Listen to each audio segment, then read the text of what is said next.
Di antara nikmat yang sering kita nggak sadari itu adalah nikmat Allah menyelamatkan kita dari banyak kerugian. Kalau keuntungan kan kita tahu nih, karena wujud kan. Tapi kalau kerugian, kita seringnya nggak tahu karena tidak berwujud. Kalau berwujud, rugi. Kalau dihindarkan dari kerugian, pasti nggak akan ada wujudnya. Misalnya dihindarkan dari jatuh, berarti kan nggak ada lecetnya ya. Kalau lecet berarti jatuh. Kalau nggak lecet berarti nggak jadi jatuh. Nah ini berarti kan tidak berwujud. Karena nggak berwujud, seringnya kita nggak sadar kalau itu nikmat dari Allah.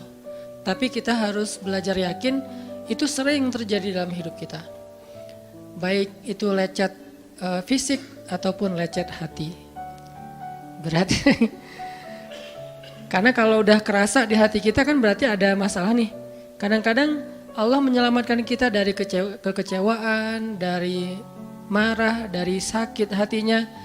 Itu kan tidak ada wujudnya karena kita diselamatkan.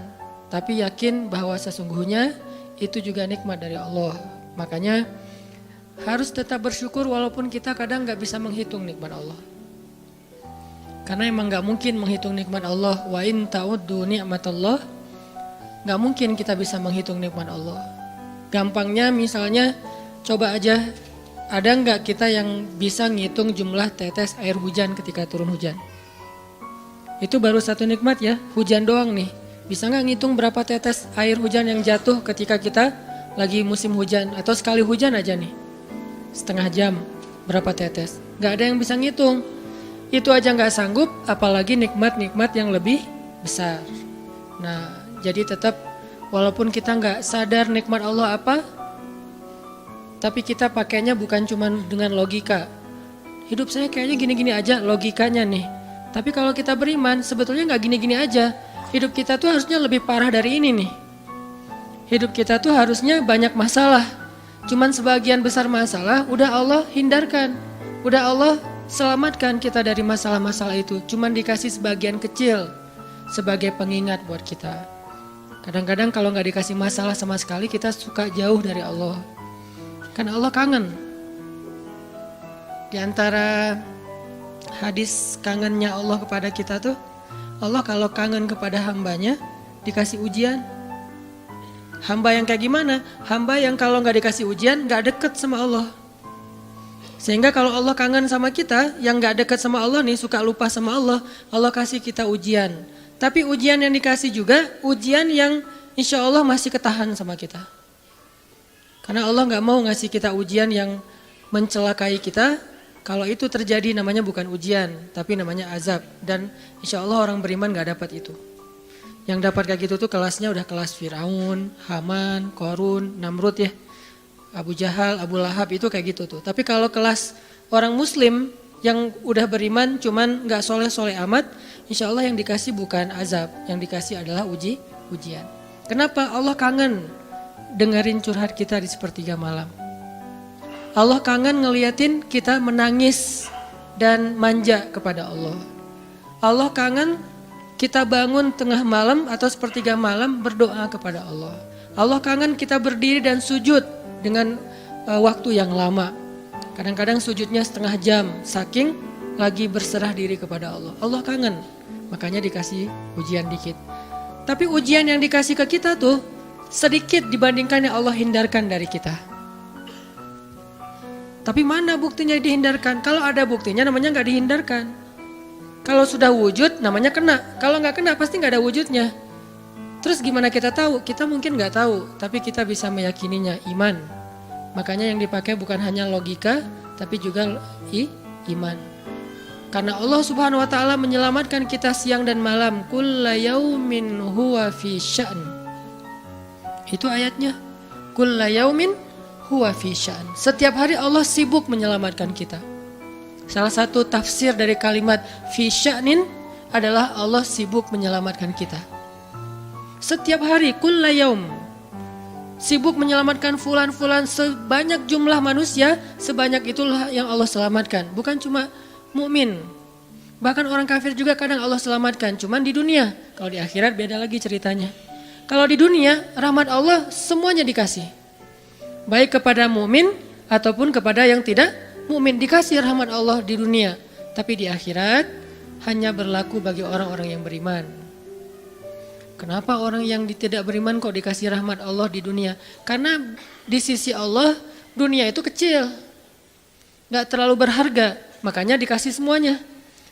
Akhirat itu berharga, makanya dikasih buat yang Allah sayangi, yang Allah pilih doang, yaitu orang yang beriman. Jadi jangan sampai kita berpikir Allah tuh kayaknya gak fair, kok orang gak beriman dikasih rahmat di dunia? Karena dunia itu gak terlalu berharga di sisi Allah. Seandainya dunia itu ada harganya walaupun sebelah sayap nyamuk, gitu kan hadisnya, gak akan Allah kasih itu dunia kecuali kepada orang beriman. Tapi berhubung lebih ringan daripada sebelah sayap nyamuk, dikasih kepada semuanya. Ibaratnya kalau kita ngasih kayak ngasih lagi jalan gitu ya, naik angkot misalnya, naik angkot terus sama istri nih naik angkot berdua, terus pas turun angkot harga angkotnya tuh misalnya 3.000, udahlah kasih aja 5.000. Karena 2.000 yang kita kasih, nggak mungkin istri kita komplain. Kemarin aku minta nggak dikasih, nggak akan mungkin kan? Kenapa? Cuma 2.000. Tapi coba ngasih 100.000. Beda tuh. Karena dia sesuatu yang ringan, maka tidak perlu komplain. 2.000 doang, saya juga dikasih lebih dari itu. Harusnya kita sadar bahwa dunia itu 2.000-an. Dunia itu cuma 2.000-an. Nggak terlalu berharga lah. Walaupun tetap butuh, nggak berharga juga butuh. Sehingga ketika ada orang yang tidak beriman dikasih 2.000-an kayak gini, kita yang beriman jangan sirik. Mending saya nggak beriman kalau kayak gitu. Ternyata nggak beriman juga dapat tuh banyak. Nggak banyak, cuma 2.000-an. Dan kita mah dikasih lebih banyak dari itu. Cuman yang dilihat 2.000-nya, bukan yang ratusan ribunya. Ini artinya teman-teman, yuk kita tetap belajar bersyukur kepada Allah. Walaupun kita nggak sadar nikmat Allah itu apa. Kita nggak bisa ngitung dengan logika kita. La tuhsuha, nggak mungkin bisa dihitung dengan logika.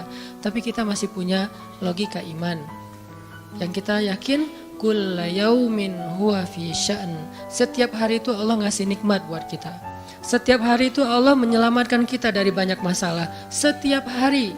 Bukan pernah tuh dulu gua nyelamatin lo. Enggak. Setiap hari diselamatin. Kita ada orang yang kadang-kadang nyelamatin kita dari satu musibah. Itu kan berjasa dan kita kayak ngingat seumur hidup kan ya.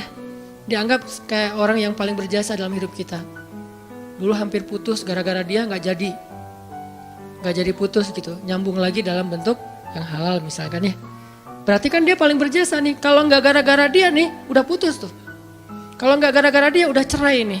Alhamdulillah gara-gara si fulan, gara-gara ustadz itu, gara-gara teman saya, gara-gara orang tua. Kita yang tadinya hampir bercerai, gak jadi bercerai kan dia berarti berjasa banget dalam hidup kita. Menyelamatkan rumah tangga. Allah menyelamatkan kita dari yang kayak gitu-gituan tuh kulla yaum, setiap hari. Kalau yang belum menikah, setiap hari Allah menyelamatkan kita dari zina. Apalagi kita hidup di zaman fitnah. Apalagi kita hidup di kota besar kayak di Bandung.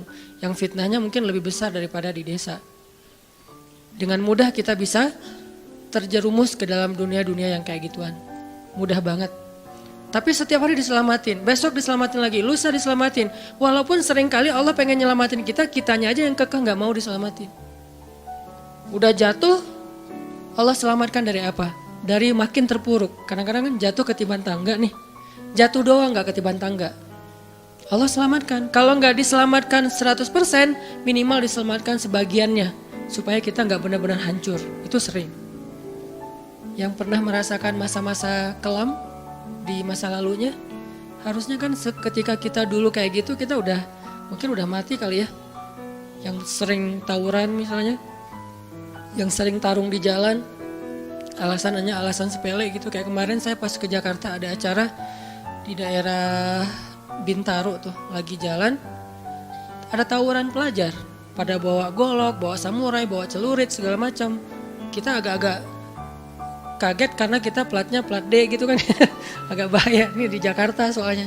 Langsung kita gimana nih plat D, masa mau ditutup pakai tangan, gak mungkin kan ya mobil. Akhirnya la haula aja. Coba bayangin, mungkin sebagian kita pernah ngalamin masa kayak gitu dan mungkin lebih parah.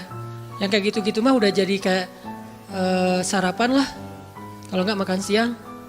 Kayak gitu-gitu. Udah sering. Kenapa masih bisa selamat dan sekarang bisa duduk di masjid? Kalau bukan karena Allah menyelamatkan kita. Jadi kalau ada yang cerita ke saya tuh tentang pengalaman masa lalunya yang luar biasa kelam, saya tuh selalu bukan takjub ke dianya, takjub ke Allahnya. Bukan takjub karena dia bisa berhijrah, takjub karena Allah masih menyelamatkan dia dan menghijrahkan dia. Sehingga ketika dengar cerita kayak gitu, yang kita ucapkan adalah Masya Allah, Alhamdulillah.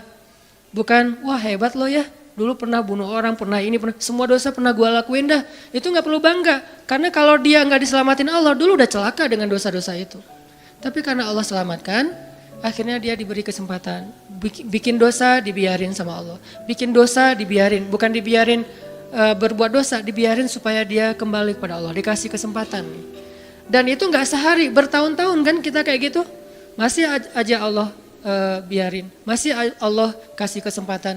Ini artinya teman-teman, benar kulla yaumin huwa fi sya'an. Setiap hari itu Allah selalu jagain kita. Setiap hari itu Allah selalu nyelamatin kita dari banyak masalah. Kalau yang udah nikah, mungkin di hari-hari pertama atau tahun-tahun pertama nih pengalaman pernikahan ya. Ya gak apa-apa deh. Sedikit lah ya, saya mah gak terlalu berpengalaman.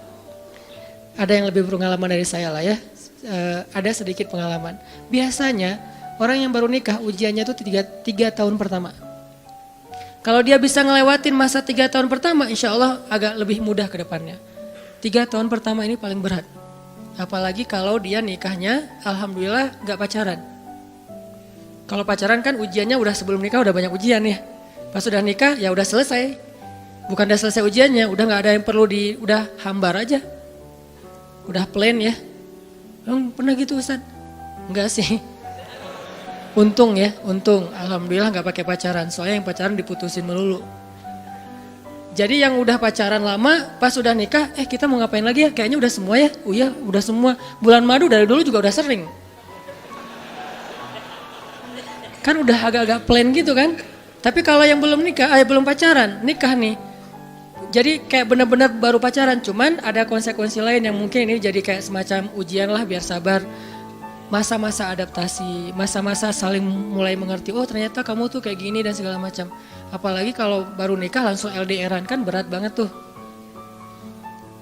Nikah LDRan, pacaran LDRan aja berat. Bener gak sih? Nggak ngaku Pacaran LDRan aja berat, apalagi nikah LDRan. Kenapa? Pacaran itu kan masih banyak pantangan. Nikah kan udah masih banyak ibadahnya. Tapi nggak boleh ibadah, coba gimana? Nggak sengsara tuh, merana kan? Harusnya boleh tapi nggak boleh. Yang tadinya nggak boleh aja sengsara, apalagi udah boleh. Nah ini artinya setiap hari dalam tahun-tahun pertama pernikahan kita bisa aja mengatakan, udah deh, saya talak kamu. Apalagi laki-laki. Kalau nggak sabar dikit keluar kata-kata talak. Kalau udah keluar nggak bisa ditarik lagi tuh. Karena kalimat itu walaupun guyon tetap kena kan. Guyon aja kena apalagi serius. Enggak usah, saya waktu itu lagi dikuasai amarah. Emang ada yang cerai dalam keadaan nyaman? Kita talak yuk gitu. Nggak ada kan. Yang namanya cerai pasti marah tuh. Jadi nggak ada istilah gara-gara marah terus talaknya nggak berlaku, nggak. Maksud marah yang nggak berlaku talak itu kalau sampai hilang akal. Tapi rata-rata kita masih berakal sih walaupun marah juga. Karena ada orang yang marah tuh kemudian dia jadi kayak orang yang gila gitu gara-gara marahnya itu hilang akal. Tapi kalau masih berakal, masih mukallaf, masih bisa berpikir, ya namanya cerai nggak ada yang nggak marah. Yang namanya cerai pasti marah. Say, apa? Aku talak kamu. Nggak ada. Udah talak manggilnya say. Udah gitu pakai emoticon yang love gitu. Tapi talak kan agak-agak klise ya. Nggak ada. Pasti emoticonnya tuh berderai-derai atau hatinya terbelah kan gitu kan ya. Lagi rame soalnya tuh yang kayak gitu-gitu. Ini artinya bahwa yang namanya talak nggak ada nyamannya. Pasti lagi marah dan tetap berlaku teman-teman.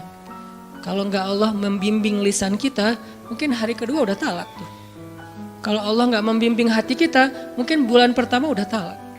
Berarti kulla yaumin huwa fi sya'an. Sebetulnya kalau dengan logika iman, harusnya kita yakin Setiap hari itu Allah pasti nyelamatin kita setiap hari. Cuman karena udah diselamatin jadi nggak ketahuan. Kalau nggak diselamatin ketahuan. Tadi mau jatuh di jalan nih, naik motor nih, mau keserempet harusnya jatuh, tapi nggak jadi keserempet. Atau keserempet dikit nggak jatuh, kan kita suka lupa kalau kayak gitu kan ya. Kalau udah jatuh baru ingat. Kan saya tadi udah baca bismillah, kenapa masih jatuh, gitu kan. Tapi kalau nggak jatuh, kita lupa bahwa ternyata perjalanan kita itu dilindungi oleh Allah sehingga kalau udah sampai bilang alhamdulillah. Jadi banyak yang kita nggak bisa ngitung karena memang tidak terjadi. Kenapa nggak terjadi? Allah yang menyelamatkan kita. Kulla yaumin huwa fi sya'an. Sehingga tetap walaupun mungkin kita nggak ngerasain, bilang aja alhamdulillah, alhamdulillah setiap hari aja gitu. Karena nggak ada ruginya juga kita ngomongin alhamdulillah. Satu-satunya kata atau nama yang nggak rugi disebut cuma nama Allah. Dan satu-satunya nama yang rugi kalau disebut nama mantan. Itu nggak enak banget nyebutnya. Kadang-kadang lagi ngobrol sama temen atau lagi kenalan di dalam kampus nih ya. Atau kelas anak baru ceritanya. Kan kenalan nih. Dipanggil nama sama guru satu-satu. Pas ada satu nama misalnya namanya siapa gitu kan ya. Kita sendiri yang pas nama itu disebut langsung meriang. Lah kamu kenapa? Itu nama mantan saya bu. Kan suka gitu ya. Sampai ada nama jalan bisa buat dia kegeeran sendiri. Saya pernah di Masjidil Haram ada salah satu nama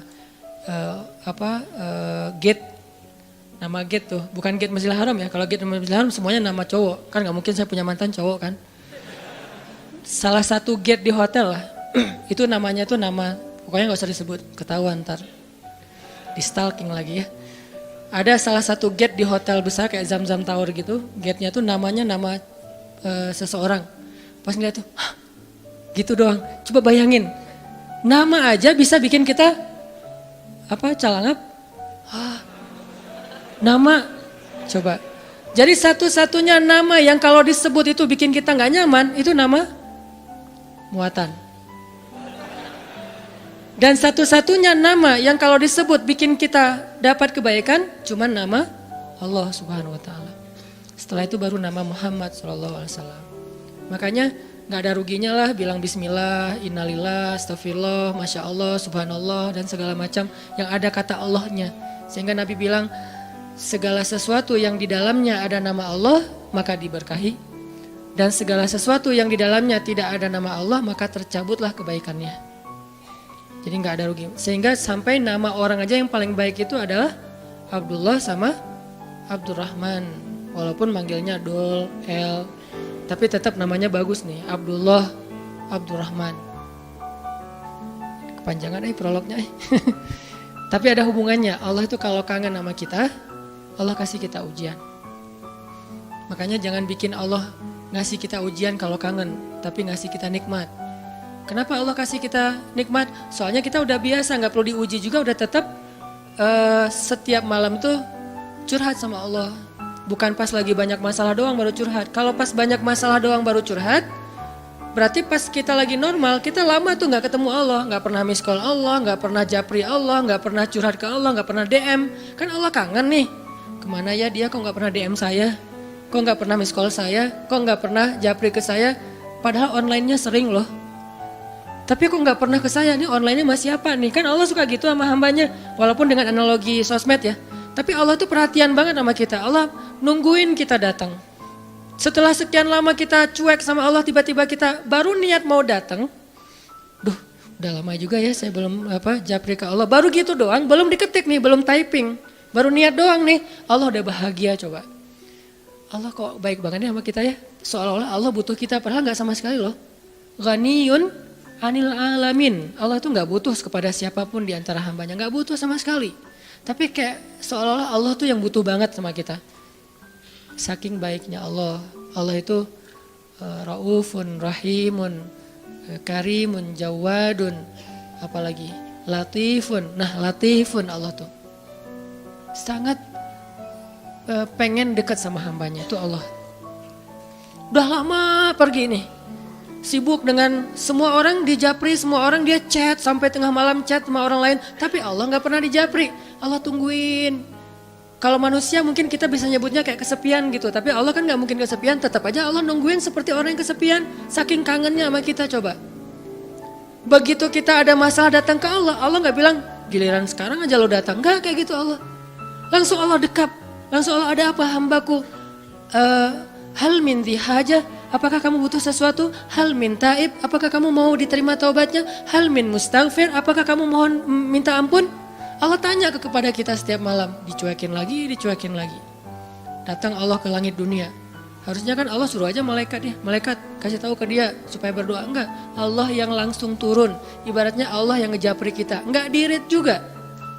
Setiap malam japri, setiap malam enggak dirit. Padahal online-nya, lasinnya tuh per setiap jam bahkan setiap menit dia online terus.